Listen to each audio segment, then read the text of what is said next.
Have you ever forgotten your phone? When did you realize you'd forgotten it? I'm guessing you didn't just smack your forehead and exclaim, "Damn," apropos of nothing. The realization probably didn't dawn on you spontaneously. More likely, you reached for your phone, pouring open your pocket or handbag, and were momentarily confused by it not being there. Then, you did a mental restep of the morning's events. Shit. In my case, the phone's alarm woke me up as normal, but I realized the battery was lower than I expected. It was a new phone, and it had this annoying habit of leaving applications running that drained the battery overnight. So, I put it on to charge while I showered, instead of into my bag like normal. It was a momentary slip from the routine, but that was all it took. Once in the shower, my brain got back into the routine it follows every morning, and that was it. Forgotten. This wasn't just me being clumsy, as I later researched. This is a recognized brain function. Your brain doesn't just work on one level, it works on many. Like, when you're walking somewhere, you think about your destination and avoiding hazards, but you don't need to think about keeping your legs moving properly. If you did, the entire world would turn into one massive, hilarious Q-Wop cosplay. I wasn't thinking about regulating my breathing. I was thinking whether I should grab a coffee on the drive to work. I did. I wasn't thinking about moving my breakfast through my intestines. I was wondering whether I'd finish on time to pick up my daughter Emily from the nursery after work, or get stuck with another late fee. This is the thing. There's a level of your brain that just deals with routine, so that the rest of the brain can think about other things. Think about it. Think about your last commute. What do you actually remember? Little, if anything, probably. Most common journeys blur into one, and recalling anyone in particular is scientifically proven to be difficult. Do something often enough and it becomes routine. Keep doing it, and it stops being processed by the thinking bit of the brain and gets relegated to a part of the brain dedicated to dealing with routine. Your brain keeps doing it without you thinking about it. Soon, you think about your route to work as much as you do keeping your legs moving when you walk. As in, not at all. Most people call it autopilot, but there's danger there. If you have a break in your routine, your ability to remember and account for the break is only as good as your ability to stop your brain going into routine mode. My ability to remember my phone being on the counter is only as reliable as my ability to stop my brain entering morning routine mode, which would dictate that my phone is actually in my bag. But I didn't stop my brain entering routine mode. I got in the shower as normal. Routine started. Exception forgotten. Autopilot engaged. I left for work. It's a swelteringly hot day already. The bad sun had been burning since before my traitorously absent phone woke me. The steering wheel was burning hot to the touch when I sat down.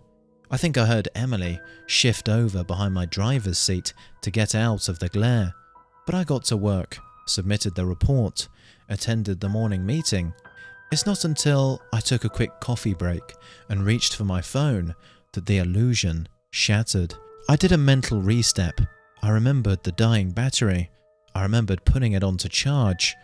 I remembered leaving it there. My phone was on the counter. Autopilot disengaged. Again, therein lies the danger. Until you have that moment, the moment you reach for your phone and shatter the illusion, that part of the brain is still in routine mode. It has no reason to question the facts of the routine. That's why it's a routine. Attrition of repetition. It's not as if anyone could say, "Why didn't you remember your phone? Didn't it occur to you? How could you forget? You must be negligent." This is to miss the point. My brain was telling me the routine was completed as normal, despite the fact that it wasn't. It wasn't that I forgot my phone. According to my brain, according to the routine, my phone was in my bag. Why would I think to question it? Why would I check? Why would I suddenly remember, out of nowhere, that my phone was on the counter? My brain was wired into the routine, and the routine was that my phone was in my bag. The day continued to bake. The morning haze gave way to the relentless fever heat of the afternoon. Tarmac bubbled. The direct beams of heat threatened to crack the pavement.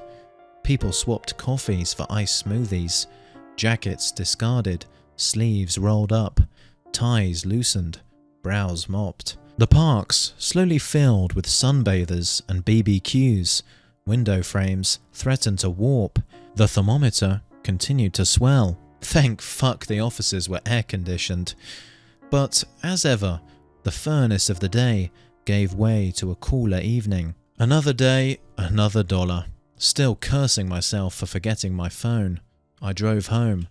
The day's heat had baked the inside of the car, releasing a horrible smell from somewhere. When I arrived at the driveway, the stones crunching comfortingly under my tyres, my wife greeted me at the door. "Where's Emily?" Fuck! As if the phone wasn't bad enough. After everything, I'd left Emily at the fucking nursery. I immediately sped back to the nursery. I got to the door and started practicing my excuses, wondering vainly if I could charm my way out of a late fee. I saw a piece of paper stuck to the door. Due to vandalism overnight, please use side door. Today only. Overnight? What? The door was fine this morning.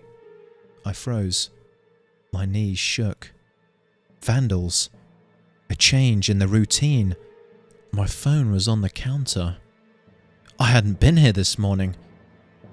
My phone was on the counter. I'd driven past because I was drinking my coffee. I'd not dropped off Emily. My phone was on the counter. She'd moved her seat. I hadn't seen her in the mirror.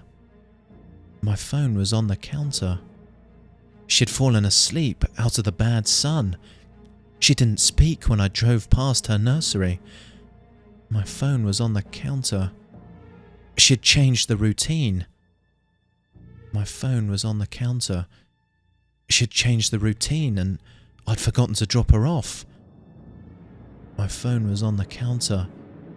9 hours. That car. That baking sun. No air. No water. No power. No help. That heat. A steering wheel too hot to touch. That smell. I walked to the car door. Numb. Shock. I opened the door. My phone was on the counter, and my daughter was dead. Autopilot. Disengaged.